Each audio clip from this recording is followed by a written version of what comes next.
Good evening. I welcome you all to this current affairs session. Today is September 15th, 2014.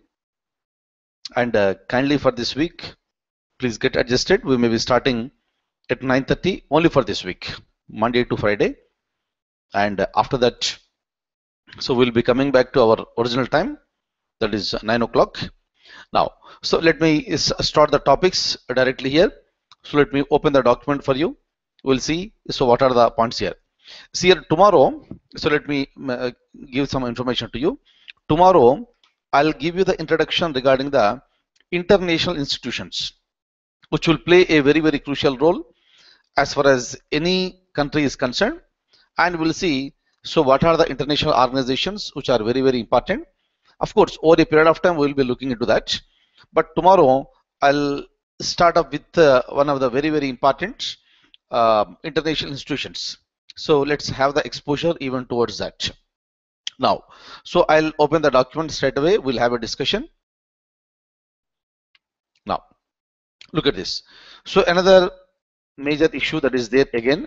So there's an NCP MLA, that is a Nationalist Congress Party MLA, Mr. Lakshman Rao Doble. He has been booked here. So now, see, so these are the very serious incidents that are happening. These are the very serious incidents that are happening across the nation. But whenever the politicians are involved or the bureaucrats are involved, that is becoming a bigger issue here. Unfortunately, what happened? These are the representatives who are expected to give protection to the people here. And unfortunately, the concerned MLA, and who was also the former minister in Maharashtra, now he has been accused of raping a woman. And that lady is working in one of the colleges where this man also has the partnership. So now, so some students have raised the allegations saying that the management of this college has cheated them, and during the time the case was booked against these two people. But now this particular person, the woman, so she raised allegations against the concerned MLA. So now what should be done here? So these are the very frequent issues that are coming into our discussions. So in day-to-day life here. But in a democracy, can a country like India will afford such type of people as the representatives of the people here? So obviously what will happen? Now it's a matter of very serious concern. And the allegations are so serious and so grave, so they are not at all acceptable. But what should be done? If you look at this case happened in Maharashtra, and we all know that next month, in the month of October, Maharashtra is going for polls. And since he belongs to a political party, NCP, whether he will be given the ticket or not, that all depends on the interest of the party leadership. So the serious demand from the people will be definitely such type of people should be denied of the tickets. But another concept is that whenever such type of serious allegations are coming into picture, it should be inquired into at the earliest, because these are the people who are there in the public life. If they are punished, if they are guilty, or they should be acquitted if they are innocent, so that the people will also understand the consequences of this law, so that if there is any false allegation in that one, in future that may be stopped. If there is a serious allegation and proved guilty, and the action should be taken against the concerned people here. That is the reason we have to wait and watch again. These are considered to be the allegations. We'll see whether this man will be given the ticket in the coming elections or not. But the thing is that what the nation demands is that whenever such type of allegations are there, that must be looked into at the earliest. Now again, I'll share the screen with you.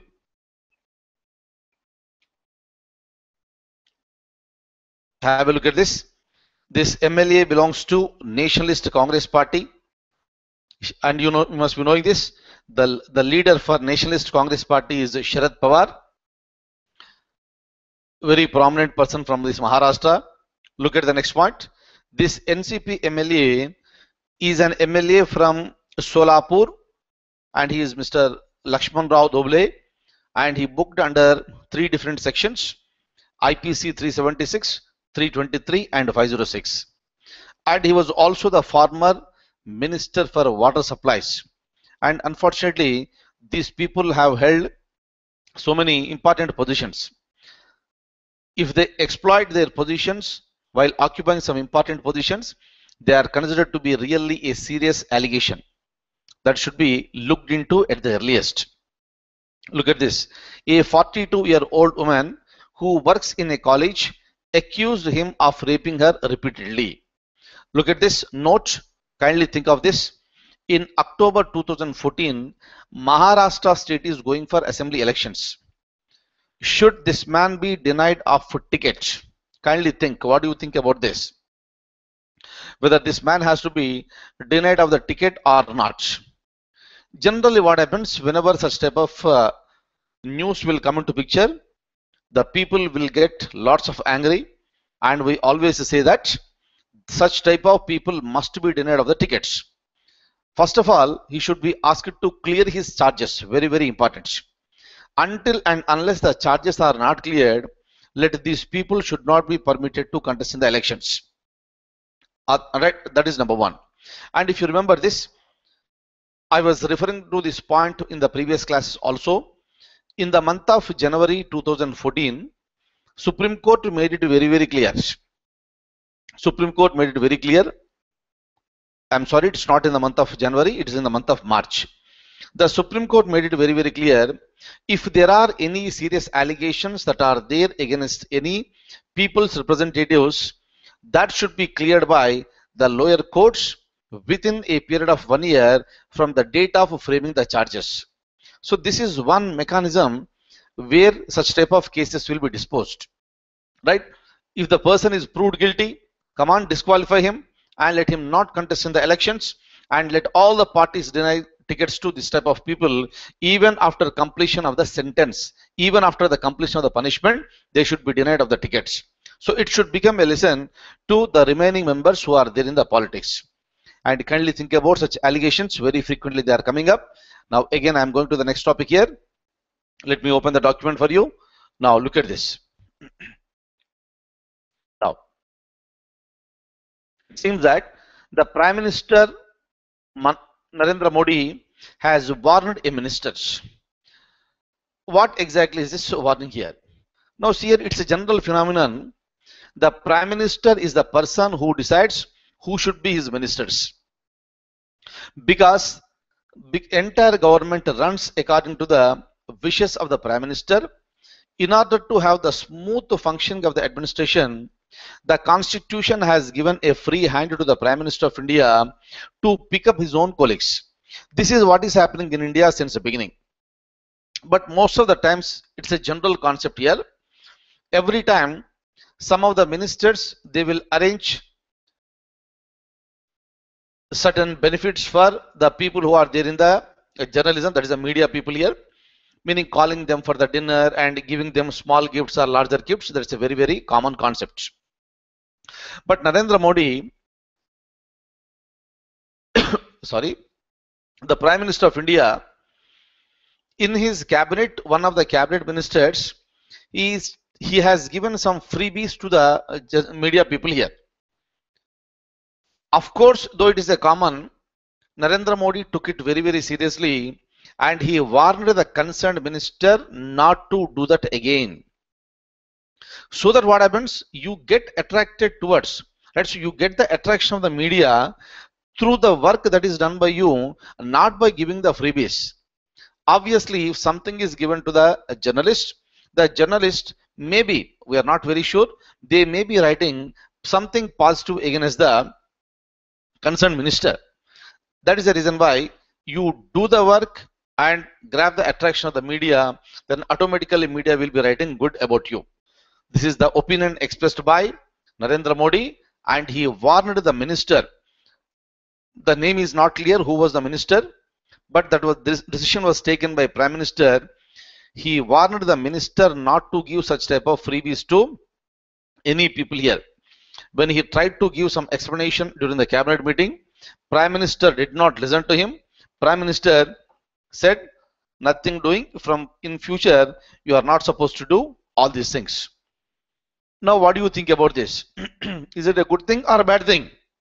Obviously, it is considered to be one of the positive steps that is taken by the new Prime Minister of India, so that the ministers are expected to work. Then, because of their work, their news should be published somewhere and not because of the freebies. Hence, it is the most welcome gesture as far as the Prime Minister is concerned. Of course, all the media people are not like that, but some media people may be in this fashion.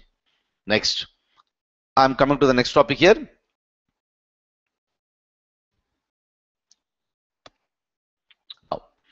Next one is doing business in India is really a difficult task. Now, what exactly is this? Now, see here, up to the year 1947, India was under the clutches of the British. During that time, entire Indian business administration was under the control of the British government. But in 1947, we got the independence. In 1950, our constitution has been commenced. We know all these points. But in the beginning, what happened? The government of India has decided not to allow any foreign company to take part in the business activities in India. That was the beginning. Because India had the very worst experience with the foreign rulers, maybe because of the British, because of the French, Dutch and Portugal, on the name of the business they have come to India and they have spoiled the India and they have looted India. And because of that one, India was under the clutches of the foreign rule for quite a long period of time. In order to not to repeat the same thing, the government has decided not to allow the foreign nations to be a part of the Indian business system. That's the reason why India was very strict. We never permitted any foreign company to come to India and invest in India.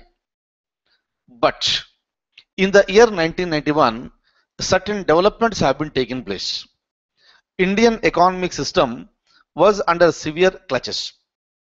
Indian's economic system was under severe crisis here, and the money that was present in the country was not at all sufficient. During that time, the Prime Minister of India was P.V. Narasimha Rao, and the Finance Minister was Dr. Manmohan Singh. These people have taken a decision, and Indian economy has been opened up. Opened up in the sense, we started permitting the foreign companies to come to India and invest in India, so that the foreign money will flow into our country and that will strengthen Indian economy. As there was no other go during that time, the Prime Minister took the decision, and accordingly in India the concept of liberalization has been introduced. Liberalization is nothing but opening the Indian economy for permitting foreign companies to take part in the Indian business. So that is the beginning in the year 1991. So even today also that is continuing. So that's a part of our economic policies. But when it comes to foreign company or Indian company, you cannot just start the business like that, but the company has to take the permissions from various government agencies. In most of the developed countries in the world, the concept of giving the permissions and getting the permissions is so easy, so smooth, slow, flexible. Within a very short period of time, so they will get the permissions and the investment will begin. But in India, since beginning, the allegation is that the rules and procedures are very, very rigid, and it is a cumbersome process, and it is a delay process. That's the reason why some of the companies, though they have interested to invest in India, they are not coming to India. It is because of the very, very, very serious delays that are happening as far as getting the permissions are concerned. So this is the biggest issue in India. And of course, some of the companies like Vodafone and some of the companies like Hero Honda, so they have came out openly and they started criticizing the Indian system. Now it is a time for the government. Of course, where is 1991 and where are we now in the year 2014? Government could have made so many rules so flexible to attract the foreign investment in India. Unfortunately, that did not happen. Because of these delayed procedures, so many companies are not coming. Number two, some companies are expressing their displeasure very, very openly that in India, the processes are so rigid and a delayed process. I'll just show you this document now. Let's try to understand these points. Now look at this. In September 2014, Vodafone expressed its displeasure and frustration over the delays that take place in India. Kindly see here, in preliminary examinations, in any exam, these are the possible questions. Which company has expressed its displeasure? Maybe tomorrow, day after tomorrow, some more companies may be expressing its displeasure. But today, the latest one is the Vodafone. Look at this. Immediately after that, look at this. Immediately after that, Honda's global chairman. See here, first it happened with Vodafone, and immediately the Honda's global chairman, Fumihiko Aike, said that doing business in India is a difficult and the process in the country are complicated and burdensome. So this is a very, very, very serious matter, and the government has to take this into consideration very immediately. Do something with respect to the business is concerned. Hope you are following me. And look at this. First it is Vodafone, followed by Honda, and this gentleman was there in India. He had a meeting with the Prime Minister. Now look at this. Note, look at this point. So these are the points that I expect you to ponder over. You have to think over here. Are these statements enough for Indian leaders to relax the rules and enhance the business in India? Simple concept here. As long as entire globe is becoming flexible, when other countries are providing the opportunities at the earliest within a short period of time, why can't India? In India, sometimes it may take months and sometimes it may take the years also. That's the reason why at least now the government of India should open its eyes and relax the rules, simplify the rules, open the single window system and permit for the foreign investment in India at the earliest. Look at this. In fact, I would like to share some more information with you. Of course, I have not written in the document here. Maybe later I'll show it to you. But otherwise, when Manmohan Singh was the Prime Minister, I am talking about the situation of last year, that is 2013. A cabinet committee was established. A cabinet committee was established by name Cabinet Committee on Investment, CCI. So this Cabinet Committee on Investment, it is headed by the Prime Minister directly, and it has been established with a purpose. Whenever any company is coming to India, and if the company is investing more than 1000 crores, in India, the responsibilities of clearing those files and giving the permissions will be taken care by the Cabinet Committee on Investment, meaning directly by the Prime Minister. Otherwise, it will go to any particular authority. Obviously, there may be a process of a lot of delay. This is the biggest problem in India since the beginning. Manmohan Singh took the initiative and he established the Cabinet Committee on Investment. But unfortunately, taking a decision is different from implementing the decision. In India, we take so many decisions, but when it comes to the implementation, lots of delayed process is happening. Had the Cabinet Committee on Investment was really successful, today we would not have heard the words from the Vodafone and the Honda. That's the reason why the people of India expect the Prime Minister of India to take up certain decisions immediately and attract the investment from the foreign companies, so that will be enhancing Indian economy. Along with that, so many people in the country will also get the employment opportunities. So these are the expectations of the people from the Prime Minister. Look at this. See here, whenever I am writing this type of statements here, like note or think something, you kindly think over all these points here. Are these statements enough for the Indian leaders to relax the rules and enhance business in India? Is it enough, or do they need some more things? Now look at this. Now there is another concept called visa on arrival. Here, so this is the when it comes to this visa, we know this already. Look at the first point here. I have written visa is a travel document from one country to the other country. For example, you look at India or any other country. In all the countries, so we have the embassies. If you go to any country, any other country in the world, in most of the countries we have the Indian embassies. Meaning, from that country, if the people want to come to India, they have to take the permission, and that permission is nothing but the visa.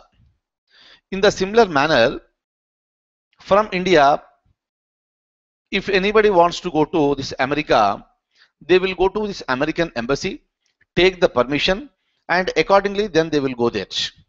That is called the visa process here.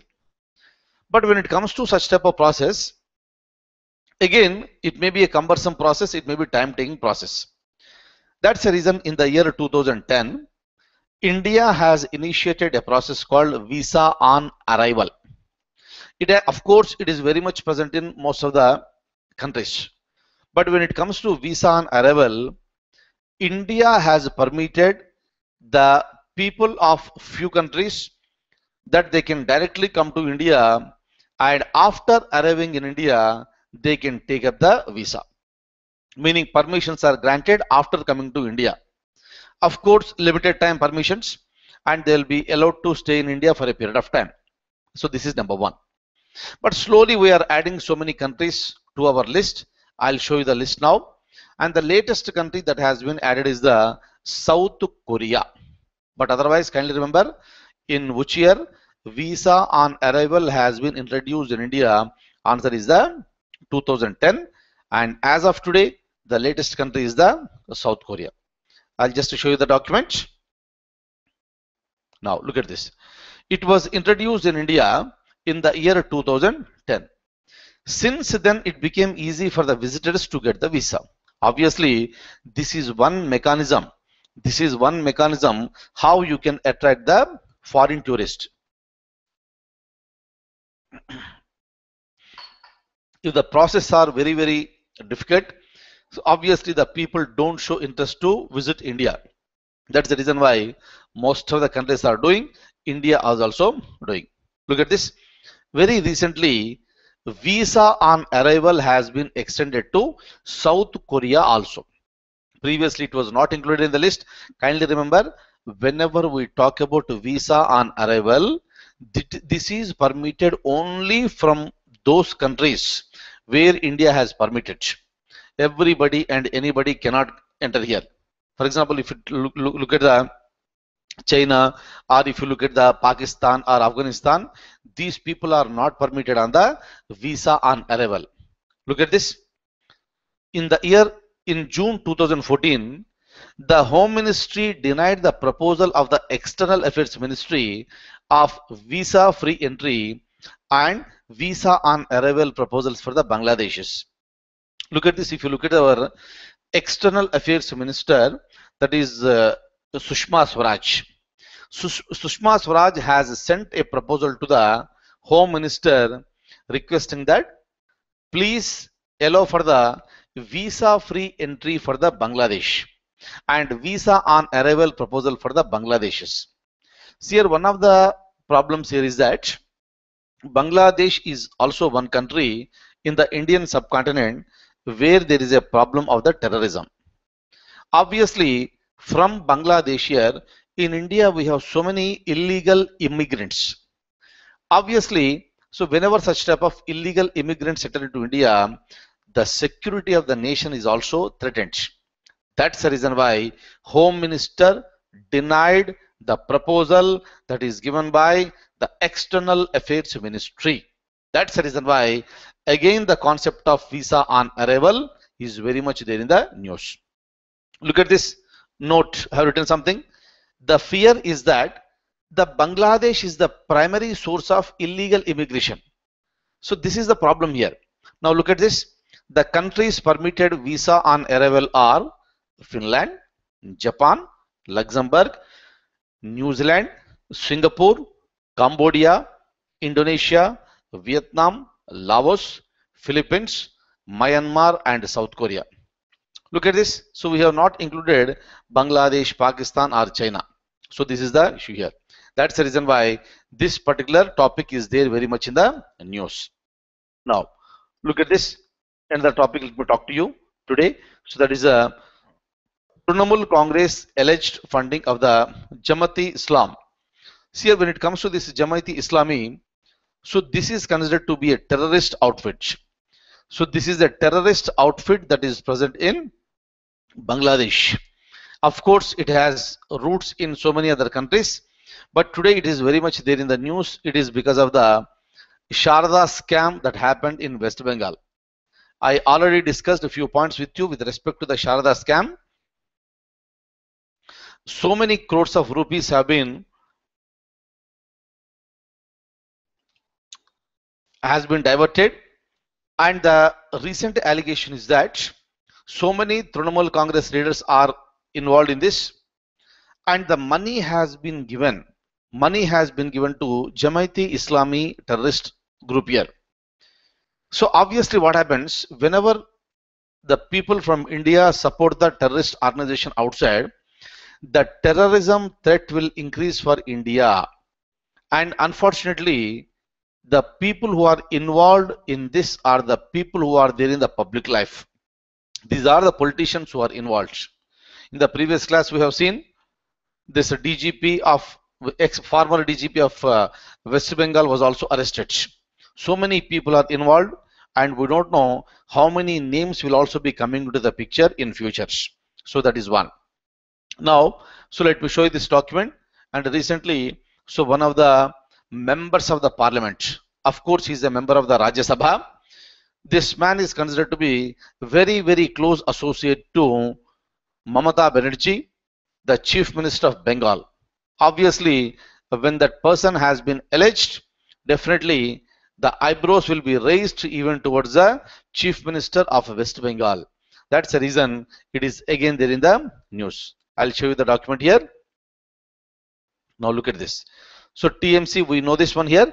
It is a Trinamool Congress. Jamaat-e Islami is a Bangladesh-based terrorist group. Kindly remember, it is a terrorist outfit. The major share of Sharda Chit Fund money reached Bangladesh terrorist outfit. Very, very, very dangerous phenomenon here. How can you support that particular organization? Look at this. It was channeled through Trinamool Congress MP, Rajya Sabha MP, Ahmad Hassan Imran. But what is the problem here? The problem is that this man is considered to be the blue-eyed boy of TMC chief Mamata Banerjee, meaning he is very, very close aide and associate of Mamata Banerjee. Look at this. The political parties in India and Bangladesh demanded a probe into these allegations. Very, very, very serious allegations. Obviously, so these allegations must be probed into. This is the demand that was made by both Bangladesh and Indian political parties. Yes, it's a matter of serious concern. It has to be probed, and what is the truth must come before the nation immediately, not just for the Indians, even for the Bangladeshis also. Look at the last point here. The Assam government, look at here, I am talking to you about West Bengal, but again I have switched myself to this Assam here.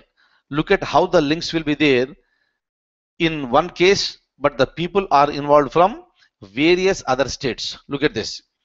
The Assam government removed Assamese singer and filmmaker Sadananda Gogoi following his arrest by CBI on September 12th, very recently, clear? So in connection with Sharda scam, very important people here. Politicians are involved, police people are involved, other bureaucrats involved. Look at this man.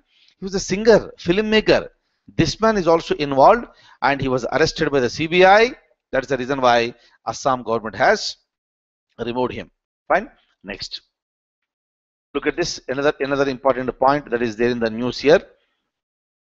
Discussions on the premarital potency test. When I use the word premarital, it is the before the marriage. Now, what exactly is the problem here?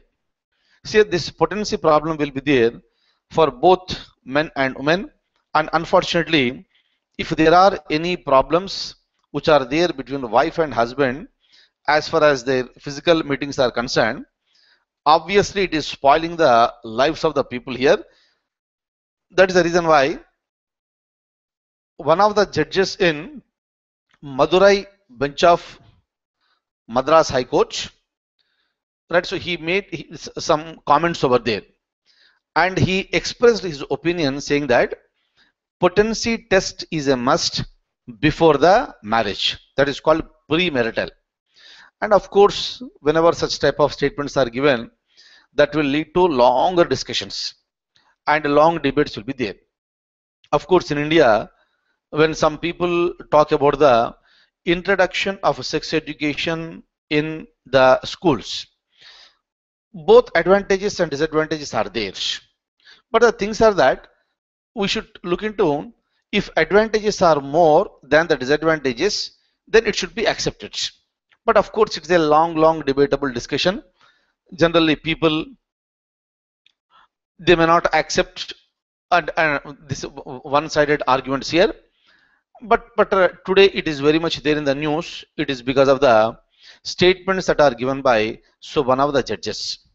Clear, so many lives have been spoiled because of these potency issues that are present in the families here. Now let me show you the document. Right.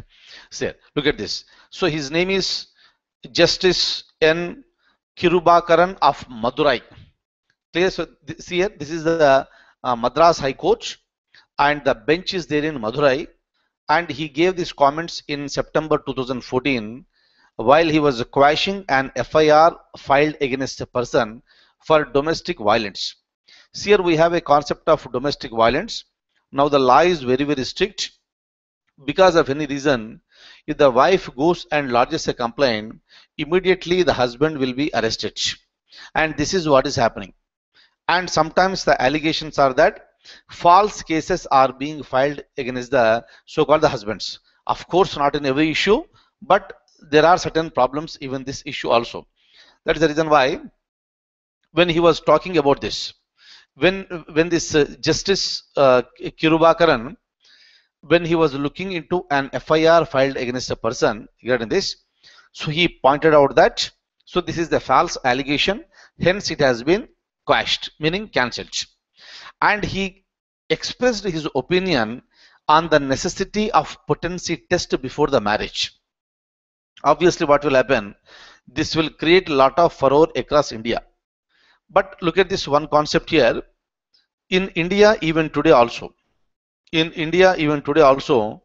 we talks in terms of enhancement of our technology, enhancement of our knowledge and education. So many people are still feel lots of shy to talk openly about the concept of sex education. Of course, the awareness of this is a must, so that the problems that will be cropping up after the marriage, that can be countered. That is the reason why having the knowledge is a must. That's the reason. So going for the sex education is not at all a wrong thing, but with certain limitations. That should not spoil the lives of the people. That's the reason why, again, this concept is very much there in the news. Okay, let me show you the document once again. I'll show you this and look at this. Think, should it be made mandatory or or proper sex education should be promoted. Obviously, what will happen is that it will enhance the knowledge for the people so that the future problems can be mitigated. That is one advantage. But this gentleman has been criticized by some corners. It has raised a new debate and discussion, and we'll see some positive things will be coming out of this. Now, I'll be stopping for today, and tomorrow we'll have exposure to the international institutions. I'll give you the introduction, and after that I'll take one institution and I will explain you in a detailed manner. We'll see what exactly is this. Right, see here, and I already told you in the previous class that we'd like to start one online session and completely for the so-called the civil services. So the plan is going on. Sometime in this week I'll give you that particular plan, and we'll be going ahead for 600 to 700 hours, and the intention is very clear that anybody who joins here should be able to crack the civil service examination in the first attempt. So in that manner the whole process will be prepared, and accordingly we'll go for the sessions and we'll try to have it at best here. And here, so kindly you also think of this if there is any plan of joining this course. And of course that particular program is away from this what's called our current affairs. It's a regular session that will go on. That's a different thing. And we'll have the separate timings for civil services classes, most probably 3 hours every day without any breaks. We'll be planning it. I'll give you the information, and the first priority will be always given to you since you are there already with me. And if you have any circle, good circle rather, please inform them also, so we can start the batch in the first week of October. But anyways, before that we'll have a seminar also. Then that's a seminar I'll give you elaborate discussion how we'll go ahead. Is it possible to crack the civil services in first attempt? Of course, we have 1 year from now. We'll do our best. I will put in all my experience and efforts, knowledge. We'll see that the success will be there. Clear? So I'll be stopping for today, and tomorrow again at 9:30 we'll be meeting. I told you already. So this week kindly get adjusted. We start at 9:30. From next Monday onwards, again let's come back to 9 o'clock. So till then, I wish you all the very, very best. So have a very good time. I am stopping this broadcast. So thank you so much for being with me today.